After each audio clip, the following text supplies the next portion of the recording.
Hi, everyone. I just want to thank Manu Bravo for presenting tonight. We're very happy. He's actually it's in the middle of the night for him. He's recording from Spain, so we really do appreciate that. And I want to thank our sponsors, Pro Photo Daily, Photo Shelter, Epson, and American Photography for always being there and supporting us.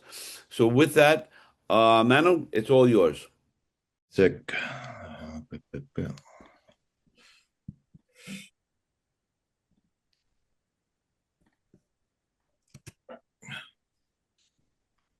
Okay, so first of all, thanks to everyone. Thanks for hosting me, and I apologize in advance for my English, but well, I'm Spanish, so um, so what you're going to see today, or what I'm going to show you, is basically the work I did in Ukraine since 2014 until my last trip last year. I barely miss, I think I didn't travel there in 2016, 20 for obvious reasons, and 21. Um, my relation with Ukraine, I never aimed to make a long-term project, but uh, anyway, story after story. Here's what you have. My first trip there was to Crimea. I arrived to Simferopol, and well, I think you know all what was happened here. The Russian army with no flags, the little green men, they say. Right. Um, so basically, I was just like traveling around. Most of the military bases were surrounded by pro-Russian activists or militias or the little green men. Um, this character here is interesting. He's Alejandro Medusersky. He's the grandson of a Spanish communist fighter of the Civil War that ended up fighting with the Red Army, and they raised the kids and the grandkids and stuff. So this guy was really pro-Russian, and he happens to be from my region in Spain. So for some chance, I just got to him. We start talking, and he was like kind of, um, let's say, fixer there. This is a Tatar woman. So there were many killings during those days of Tatar activists and pro-Ukrainian by Russian pro-Russian militias, and this is after the funeral of her son while leaving in the car. I was late, so I don't have pictures for the funeral, but I got this one, which I think is.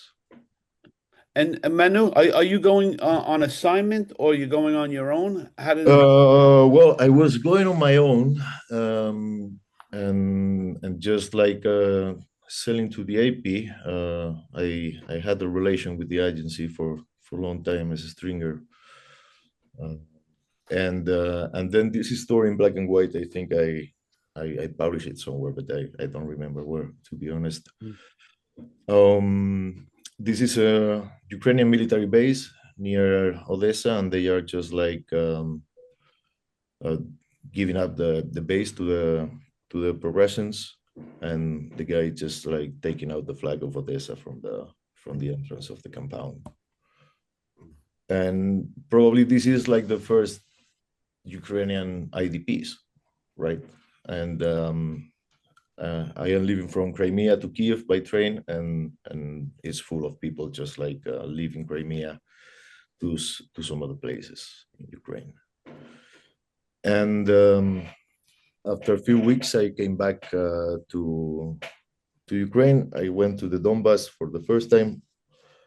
I went to Donetsk, and well, basically, I arrived there late April, and the violence was increasing between different gangs and police and pro-Ukrainians, pro-Russians. This is the celebration of the 1st of May, and the pro-Russians stormed uh, the prosecutor's office.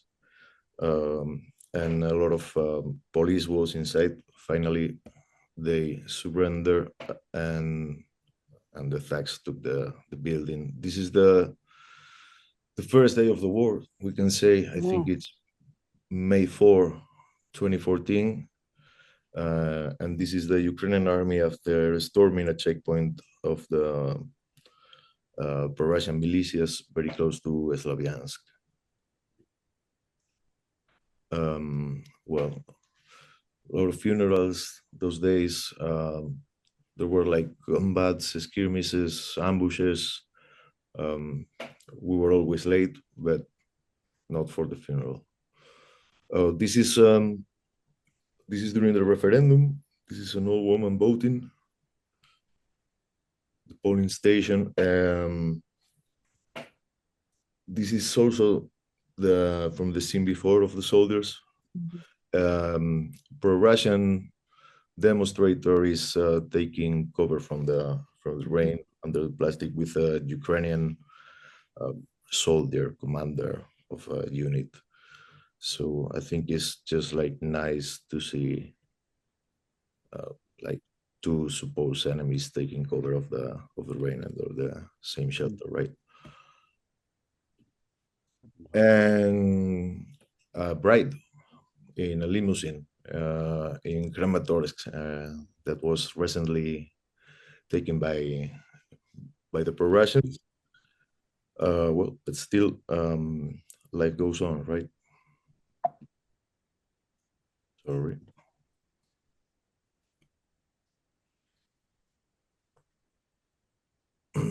More demonstrations of pro-Russians in Donetsk. And at this time, while you're Yeah. shooting this, you feel pretty safe? Well, I mean, it's to be honest, not at all. It's complicated because one day you have the one checkpoint belongs to the Ukrainian army, the next to the others. A lot of the pro-Russian militants or well, I don't know, rebels. They were basically thugs, and it was. I mean, it's a weird period of time when the war is starting because there is no front lines and you don't know the borders. So I think it's not like really aggressive, but I remember I was so tense during that time because I didn't know what was coming next on the road, right? Yeah, I mean that's where the fixers really come in handy, right? I mean, they give you the sense of what's going on. Yeah, but also for the fixers on that time, they were basically new on the task, right? I mean, it was the first days of the conflict. I mean, they had no press there since probably I don't know, the European Championship of football or something like that. So, Right. Yeah. so at the end, everyone was new somehow. It was new Right. on the land. The fixers were new on the business, basically. So you have to teach them, and there were few mistakes, to be honest. Sorry, I don't know ways. Oh, this is anti-riot police taking cover of rain of stones. This is a pro-Russian demonstrator shot death by a Ukrainian militia during the day of the referendum. If I recall well, it's a town that was named Krasnoarmysk in Russian. I don't know in Ukraine. I know they have another name, but I don't remember now. And this is a unit that was stopped by civilians, pro-Russian civilians. The unit, it was an armored vehicle unit, and they were on the way to Slavyansk, and they were stopped. And so basically, they end up surrendering the armored vehicles to the civilians, basically because the soldiers didn't want to open fire against civilians, which is really okay. But I think like you can see a lot of confusion in the faces of these guys. Young kids. Yeah, very young lads. Oh, This is a Ukrainian soldier resting after an operation near Slaviansk as well. Um, I I consider really interesting to show the soldiers as humans, Mm. because normally we think about them like extension of the Kalashnikov, no feelings, no nothing. And to be honest, when you share time with them, they are not as different as we are, right? Yeah. Um, and this is 2007, 15. I went back during the no 14 December during the winter, and I was doing a story on basically on volunteers, because the first years months of the war was basically a war fight by volunteers, either in the front lines with a lot of militias, nationalist militias, most of them right wing, or in the back lines with a lot of volunteers, just like delivering goods, supplies, and stuff. So, anyway, this is a funeral not so far from Kiev, from a Ukrainian soldier. Um, this is trainings of civilians made by the private sector. We saw a lot of images like this at the beginning in 2022, before the war. That we saw many civilians training around Kiev with wooden weapons and stuff. So this thing is happening for a long time before. That's another funeral. This is a rally of private sector um, supporters during the birthday of Stepane Bandera, the right-wing extremist leader of the UPO for a while during the World War II. Oh, this is another training. All this was happening around Kiev. And then I went to Donbass again. One of the things that happened before 2022 was like, in my case, I think it's the only, I know for sure, I don't think it's the only war I have covered from two different sides. So Right. this is with the self-proclaimed Donetsk People's Republic uh, militias during a battle. It was a very heavy battle for a town called the Balsevo. This is the how is called the celebration, the Epiphany um, If in Donetsk. Well, now they changed, but the Orthodox calendar is by the end of January. and Manu, Yeah. covering it from both sides. Dopey question: is there any difference? You know, with Well, the men and the women that you meet? I mean, in a basic level, we are all the same, right? What I have found is like, well, on the other side, there is this, I think, nostalgia for better times that they had in the past, or they think they had. And what was shocking to me is the difference I found along the years coming back to Donetsk, and I have realized, like, I don't know, it's like just sadness. It's a lot of, I mean, it's a corrupt system going to nowhere. I mean, it's getting more depressive every time you go. Less business on the road, on the street, more control, curfew. I mean, yeah, I think it's slightly different. You don't feel like comfortable, Mm. but uh, there's a lot of people trapped in the front line with basically no opinion on, or they don't mind at all. They just want to live, and you can find that in every site and in every war. Mm. this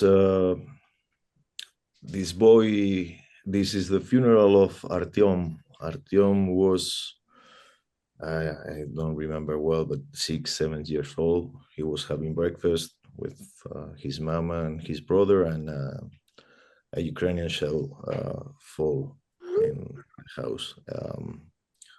The father that is in the center, he escaped death because he was working in the mine, and so well, and yeah, I mean,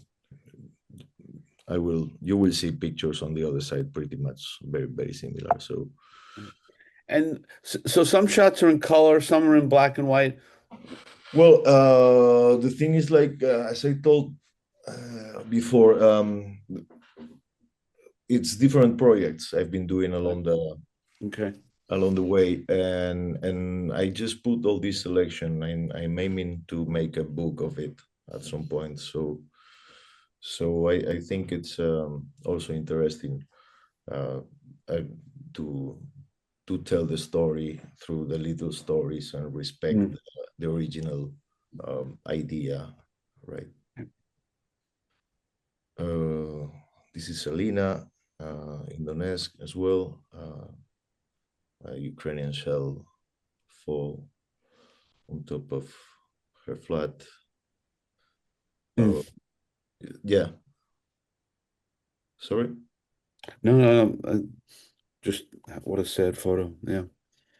Yeah, there might be some graphic material. No, Sorry. that's fine. Yeah. So that's January 2015, and we receive a tip, the fixer, that the market was hit uh, by several cells, and when we arrived, was few bodies, and suddenly this woman arrived, and I recognized her brother lying in that state, and basically this is the moment when she just kneel by the body and cry. Oh, this is well, the psychiatric hospital of Donetsk. Um, I'm kind of obsessed. I visit psychiatric hospitals in every conflict I go, um, and basically this part of the hospital was emptied because it's facing the front line, or is facing the, well, the front line is not right there. It's several kilometers, but still you see like there is just like wooden wood covering the windows and stuff. And this lady, well, that was her room, and she was on the other side. So from time to time, when the front line was not active, the nurses used to take the women there because she was feeling more comfortable. Mm. Um, this is the body of an old man, civilian. During that time, there was like daily shellings, like a lot, I have to say. This is a DPR fighter moving to the front line, along the Oh, front line. young. So Yeah. I young mean, boy, right? you have very young lads or very old fellas. Yeah. And this is the Balsebo, the battle I was talking about, from Yeah. the other side. And this is evacuation of civilians. The town was about to fall. In fact, it was about to be surrounded. So they were just like taking the civilians out as fast as they could. This is a Ukrainian soldier at the gate of the Balsebo. And this is the next year. This is soldiers in the front line of Novotroysk, which is in between Mariupol and Donetsk. And So this, Mano, yeah, yeah, as you go back and forth, and you know you're going into things that are going to be hard to see, and the conditions and on, how do you prepare yourself mentally for that journey, the back and the forth? well, uh, I don't think I prepare nothing, to be honest. I think you feel comfortable I mean, or you don't. So, Mm. so it's not like much of a hassle, just like to think like, oh, I have to go there, oh, it's Yeah, going yeah, to be tough. It's like, I mean, I choose, I have choose this business or this job yeah, or yeah. this. Mm. So uh, maybe it's I have to prepare my mind when I come back. More so yeah, so more to and you mentioned that you live in a very small village in Spain. Yes, That's where you find your relief to all of this. this is pretty much it. Yeah. Okay. And this is Pisky. Pisky is it's a little town by the airport of Donetsk, facing the west side of Donetsk. And well, I mean, during the battle in 2014, they started the battle for the airport, and this place has been just like frontline for, or it was frontline until 2022.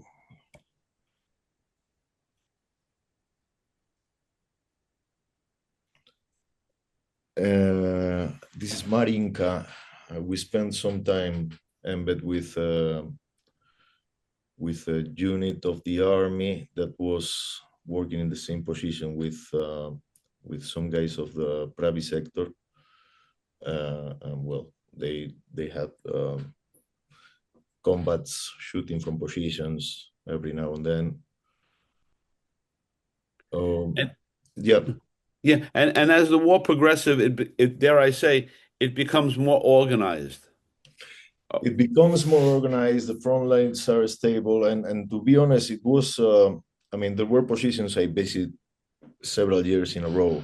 It was really stable. It was almost like a frozen conflict from time to time. I mean, there was no heavy weapons by the Treaty of Minsk and stuff like that. So basically, it was like a trench in front of another trench, and they were digging and skirmishes, shooting from positions. And what was really interesting was to see the develop of the Ukrainian army, right? The developments, the equipment, the training. The first army when the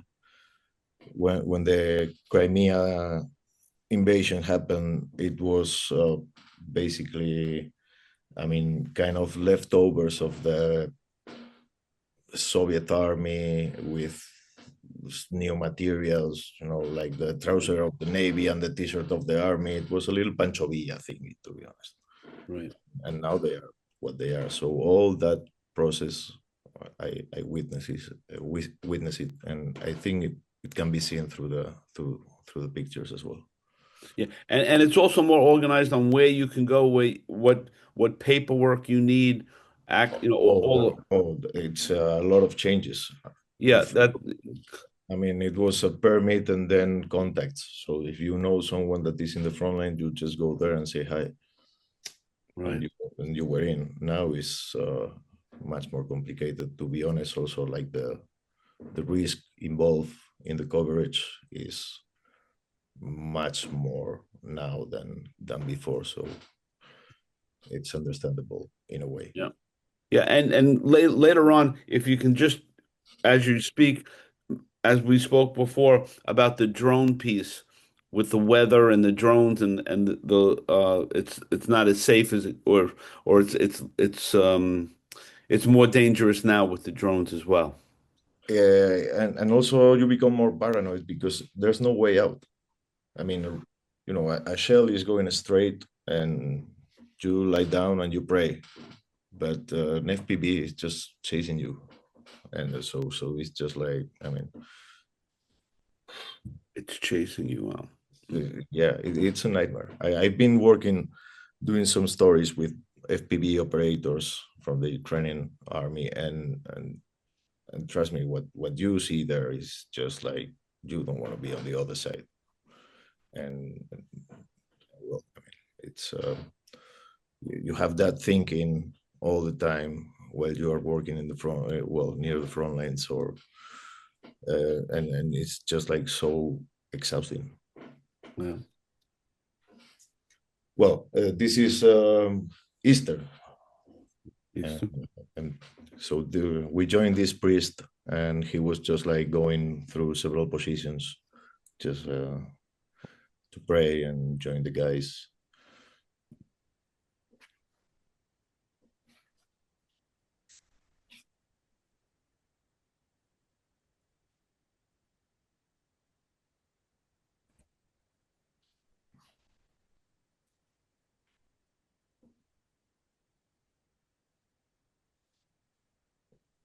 This is a map room The of the, map. well, this is Anna. She was, I mean, she was few kilometers from the position. Her building was just like facing all the all the drama. She was living in the basement of this building, and well, I mean, the building was hit from the basement to the top, and well, I mean, no heater, no nothing. I wonder where is she now. This is the graveyard of Kharkiv in 2017, and the graves are for the unknown soldiers. Not from Kharkiv, sorry, from Dnipro. And well, if you go today, you cannot. I mean, it's 10 times this. It's just I cannot Yeah. recognize it. And this is a factory in Avdiivka. It's a factory of coke, the biggest plant of coke, which you need to make the iron properly. And that was also very close to the front line. I did a little story of this factory. And this is the position close to the factory that is close. It's called. Let me check the caption. Oh, Zenit. Yeah. Mm. And this is skirmishes during the night. So basically, what I was trying to build during all this time is just like to show how a country is going to shit slowly, and how the war is just like basically taking everything around. It was shocking in a way that this war was happening in Europe, and nobody was just like paying that much attention until the full scale invasion, right? Yeah. This is during the night in the trenches, smoking and covering the light of the cigarette. And how long will you find yourself embedded with a group of soldiers? How do you do that for Uh, yourself? well, sometimes 2 3 days, sometimes for a week. Well, there's a point also like you cannot just like take all of different pictures. I mean, Right. and Yeah. probably it's time to leave. Also, before to bother the guys so much, right? Mhm. Uh, Wow. yeah, it's a night combat again, and this is again in on the other side in Donetsk. Uh, this is a charge very close to the airport. Uh, they still go to church on Sunday, which is incredible because there is combats every now and then. And this is a pro-Russian militant in the at the airport. Pro-Russian. Okay. Yeah, well, I mean, Yeah. and this is in the opera in Donetsk. It's and this is a drunk Mhm. woman just rubbing her tits in the middle of the. I mean, it's just like. But I mean, I mean, but like, alcohol oh, isn't something serious on the other side. I mean, no, but like these last few shots, the behind, in the theater, this lady, there's the normalcy that goes on. yeah, I mean, the people tries. Yeah.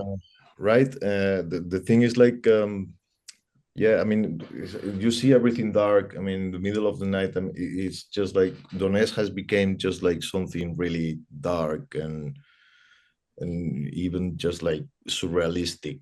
Just walking Yeah, around, this lady from a store just like sit there right. and just like rubbing her tits for the camera. Yeah. This is how you say, to honor um, Uh, a former president, this fella here, that was killed in a blast. Nobody knows who, but he he had different opinions than Putin during that time. No, just saying. And this fella here, the other guy, is a famous opera singer from the NES.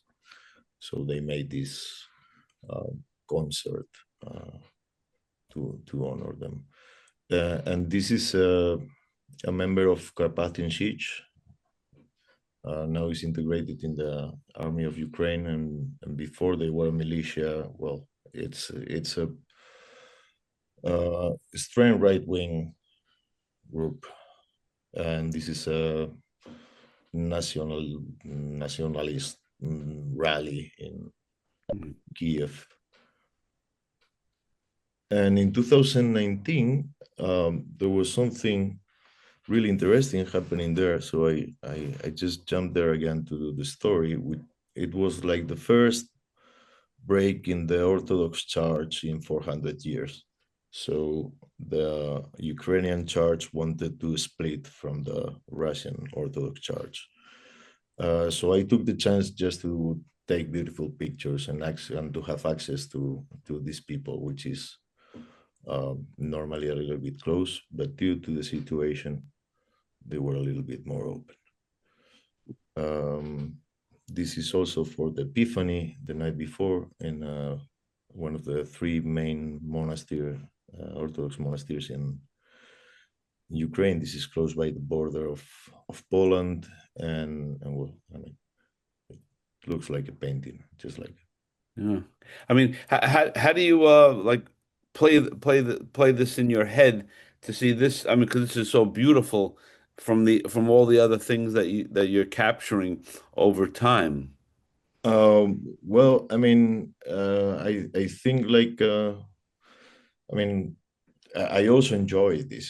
I mean, Mhm. it's more. I can enjoy photography more. The process of photography, the Mm. framing, the placing, the lighting, the shooting, and also you have time to look around and see the things. To be honest, I was looking at the suites and then I saw the picture. Uh, but yeah, I mean, so I enjoy a lot. Just like to do these kind of stories as well. And Yeah. But that must be a nice relief for you. well, it's I think or I feel like I'm just like using different skills or the skills in a different way. So yeah, I it's a relief because there's no pressure Yeah. on time, on risk, on the situation, and also because yeah, I mean it's just like kind of enjoying photography Yeah. just for enjoying it. Yeah. It's nice to see you have a beautiful smile as you say that. Well, can't avoid it. Yeah. And this is 2022, right few weeks before the war. This is February. I went there on assignment for an NGO, and then when I finished that work, I switched. I did this embed with a Ukrainian unit near the Balsavo as well again, and well, I mean, I have to say it was at some points even boring because nothing was happening. I'm talking about probably the I don't know 8th, 10th of February, something like that, just like 2 weeks before the war. Mm. This is like a week before the war. I start like to work for the Wall Street Journal. Uh, So all the work you're gonna see now is being shot for the Wall Street Journal. And this is near Donetsk, and these people just live in the houses because the shelling is increasing. It's getting really heavier. I remember like when I arrived there, I just like left the first assignment, the previous pictures. I went back to Kiev for 2-3 days, and then I came back. And in those 3 days, everything was becoming really, really intense. And this is the last picture I took before the full-scale invasion. It's near a place called New York, in Donbass, and the guy is just basically in the dugout in the trench, just like exhausted after 2 or 3 days of constant shelling. And yeah, and this is like the first picture of I took during the invasion, because to be honest, I was not expecting it. I thought it was just like a threat, and so I came out from the hotel, and I was shaking. I was feeling nervous after all that time. I was feeling really nervous. So I I point my camera to these fellas. They start to yell at me because what we can see behind the wall is a military compound. And yeah, then a lot of soldiers and civilians came to me, and I went back to the hotel because they were not expecting. After a few days, everything was just like bad. This is near Irpin. We just arrived there to the bridge heading to Irpin, and these fellas were blocking the road. And while we were having a chat, we got shelled. So yeah, people is running for cover, taking cover. As you can see, I'm shooting from the ground as well. Mm.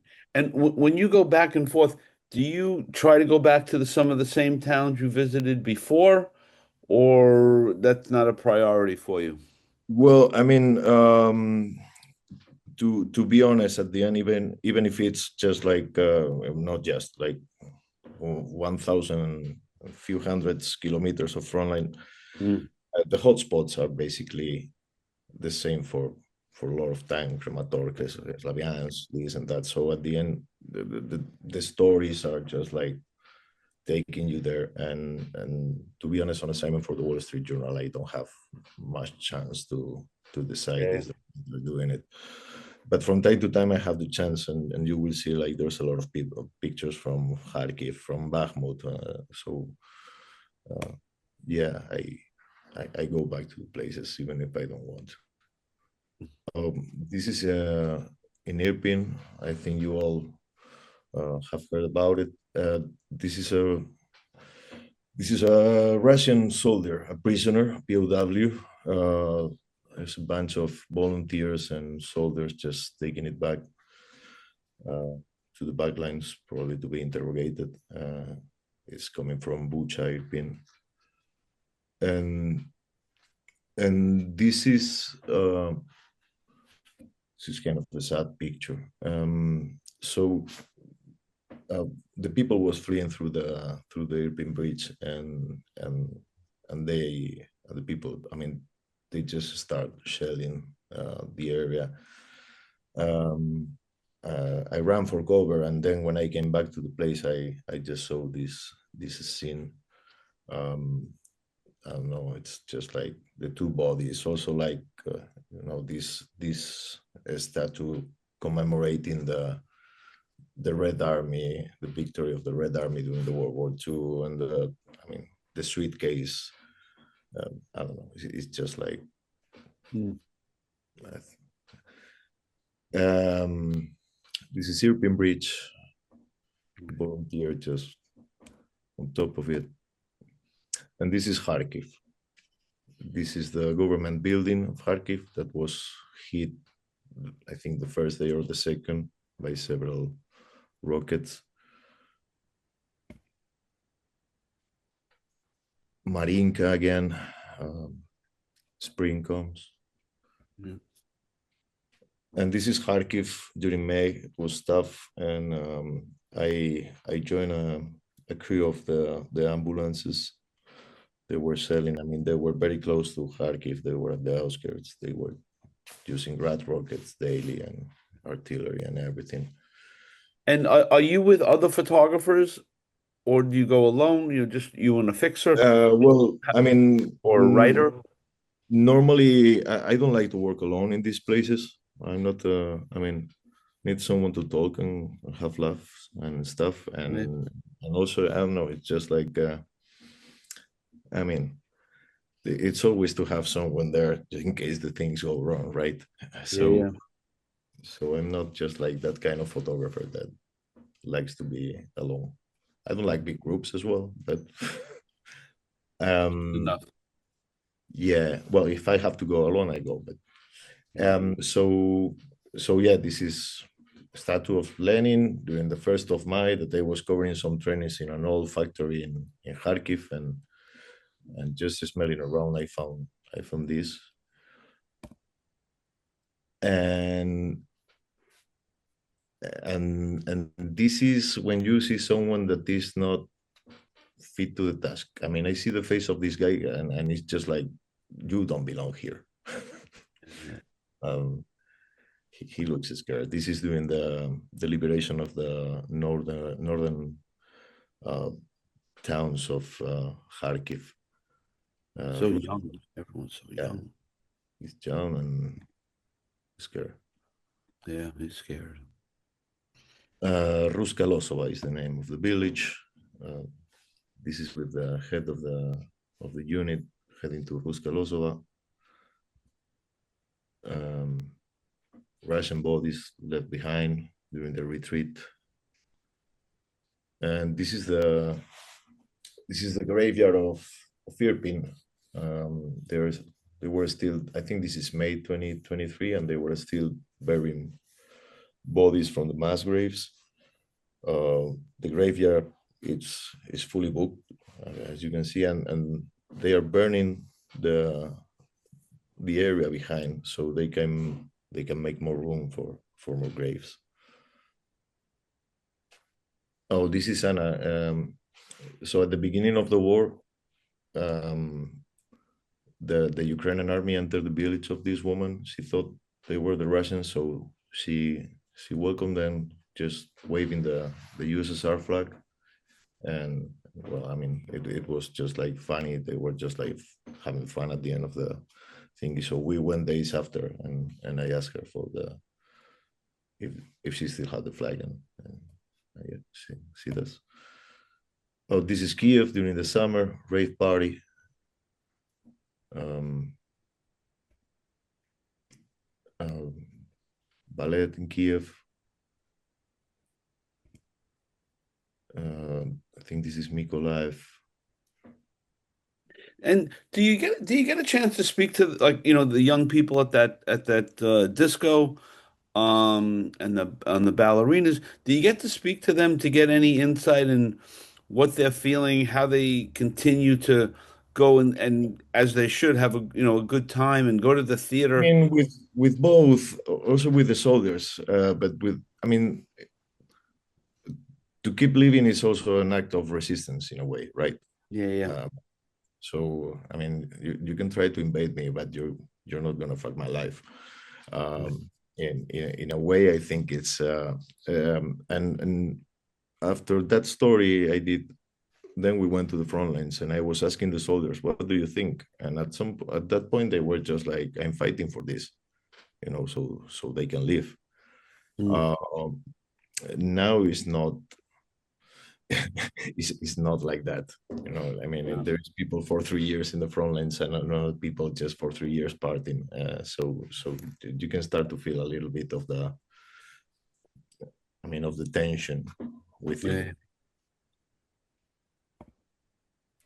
Mm. This is a training uh, near Zaporizhia, I think.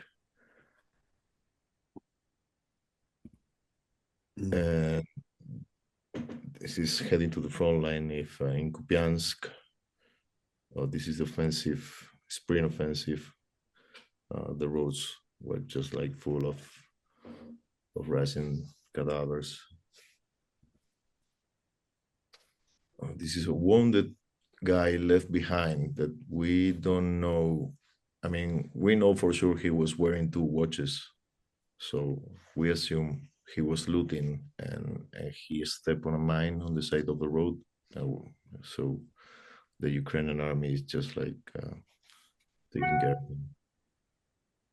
This is Bakhmut during the defense of Bakhmut.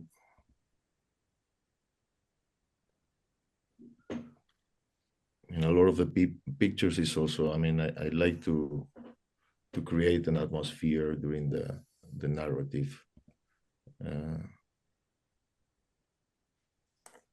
This is Bakhmut, a break during the combats as well.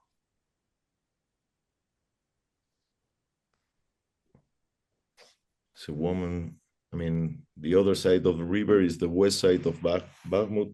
It's still, it's not okay, but there were still like some places to distribute humanitarian aid. So this woman is just like crossing daily this bridge, and she's heading back home to the east side where it was really tough. Russian POWs in a prison in the west part of the country, just lining up to go for lunch. It's another funeral in Kiev. And this is Liman. Again, I like also this contrast of this building intact and this other one that took all the heat. This is heading to the front line in Bakhmut. This is a training for anti-drone companies. I think this is 2023. I mean, I think they were realizing it was becoming like a serious issue, and I don't know if they were thinking like the issue was going to be like today.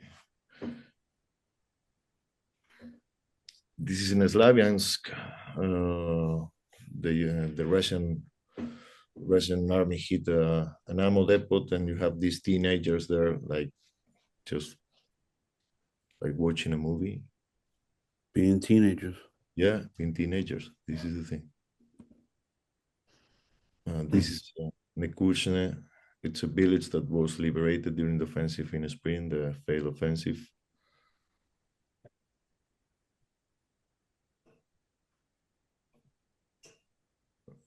We're taking cover of Russian shelling in a position around Bakhmut. And this is the funeral of two daughters that were killed by a Russian strike in a pizzeria in Kramatorsk. I mean, that was a place where a lot of foreigners, NGOs, also people from the army, they used to gather there in Kramatorsk, and at some point, it seems someone gave up the position and it was hit. They killed the two daughters of this woman there. Just a beautiful summer storm on top of an APC. And ego is everywhere, right? People is just like TikToking from the front lines. This is a kind of surrealistic thing, to be honest. Yeah. But he's also a young kid, right? This is what they do. It's a woman. She's the woman. Yep. She's the press officer of the unit. Okay. So I mean, I have the other picture, but I thought this was like much more interesting, and really into the times we're living, right? Like we behave as tourists or for social media, even if we are about to die or to kill. It's well, and this is in Bessarabia, city called that's very in the west by the Danube River border with Romania. And this is a river beach, and they are just like enjoying the day among all these anti-landing structures.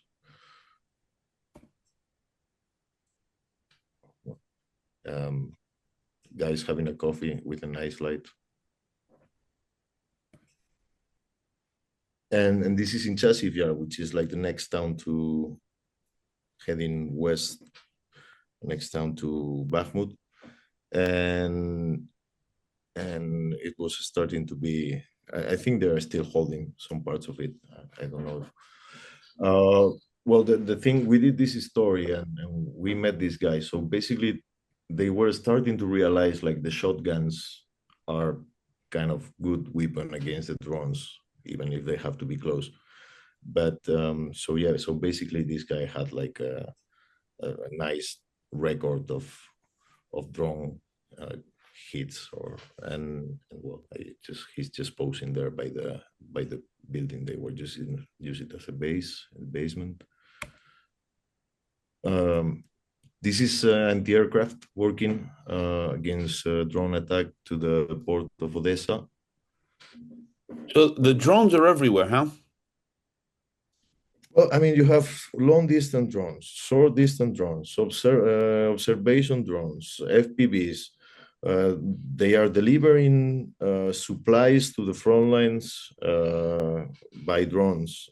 They have land drones to evacuate wounded people. I mean, it's just like it's becoming a war of robots, to be honest.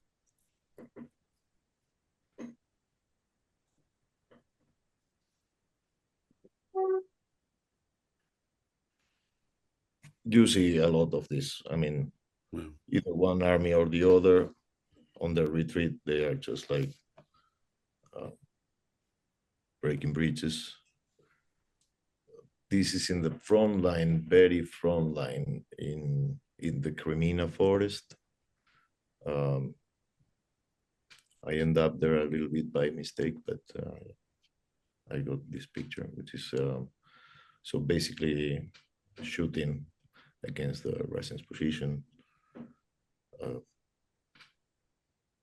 Landscape.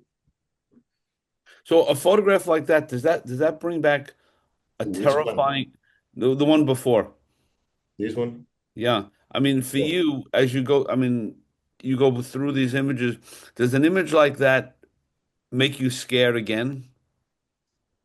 Um, Not to be honest, no, because I mean, also when I mean you're pumping adrenaline, you are so excited that you are there. The things are going, everything is going so fast. So when I see the picture, it's like, okay, I made it, right? And it's scary to go in, to go out, and but I think I have like some other experiences.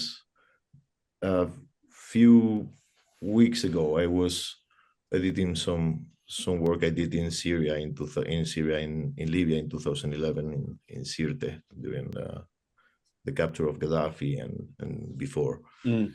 And really I was checking some pictures and like, what the fuck I was doing there? Like I won't do it that now. No, Mm. that was 14, 15 years ago. But yeah, in some pictures it's like, wow. That's right. Yeah.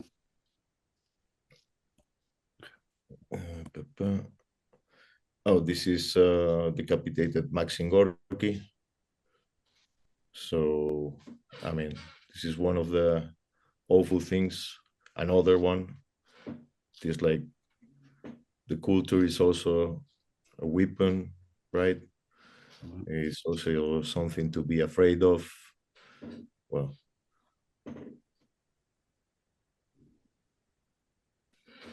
this is Kharkiv again. Um, Kharkiv is very close to the border with Russia, so it's so easy for the Russians to send supplies and from time to time try to make an offensive. This is summer, early summer or late spring 2024. This kid was just playing football with some friends, and a rocket just landed very close to the football pitch, and there you go. And this is, oh, we're approaching to the end. I bet you're happy. Um, so yeah, this is a picture I took this year. We did several stories with drone operators, and this guy is just like launching during the night an observation drone with night vision equipment. And yeah, and this is a pipe factory in Dnipro that was hit by a missile, and we arrived pretty soon because the hotel is not close. So basically, we realized because the hotel was shaking, and then we saw the smoke. We followed the smoke. We arrived here even at the same time of the and yeah, and they are evacuating the area, and still a lot of bodies lying on the ground. So basically, I think like these two pictures show a little bit was what this war has become, just drones and targeting civilians. And yeah, well, this is pretty much all I have. Wow. It's 14 Yeah, years of you have patience. yeah. No, that's you could stop sharing. If anyone has any questions, you could either put it in the chat room. You'll see a few nice comments in there, Manu. And I know I know it's in the middle of the night for you. It's what, it's Oh, 2 o'clock. it's okay now, no problem, guys. I mean, I can I can stay awake for a little bit longer, no problem. Okay. So if anyone has any questions, raise your hand. If not, we'll get Mark to start, so it doesn't end up too late. But if you have any questions, now is the time to Manu? just put. Yep. Hi. How long in total did you spend in Ukraine, and were you always embedded, or did you find locals or fixers? Well, I mean, total. I went there since 2014. The only years I didn't work there it was 2016, 20 because of the COVID, and 21. And the rest of the years I did one or several trips to the country. Since a lot of times well, I'm a freelance, but I was there with no assignment and doing my own stories. The best way to do it profitable is just to stay as much as you can, so you can sell as much pictures as you can. So there were trips of month and a half, and other trips for weeks. But yeah, if I can stay long periods of time every trip, I do that. Thank you. Your pictures are very powerful. Thank you. I appreciate that. So Manu, stop sharing for the moment. Oh, sorry, No, guys. it's okay. It's okay. Just let me find the. And are you planning on going back anytime soon? Well, I mean, that depends a lot on the situation, but I don't want to give up on the project. So at some point this year, You will I go will back. go. I stop sharing, right? Did Yes, yes, you're good now. Yep. Yeah, yeah. so yeah, and also depends. I mean, like everything is like, I mean, peace negotiations, no peace negotiations. So in the meantime, I don't know, just also to find a story that is really attractive to Yeah. take. To be honest, I mean, Yeah, yeah, and we're seeing now a lot of human interest stories too. People getting away from the war piece and talking about rehabilitation for a lot of the soldiers and the people as well.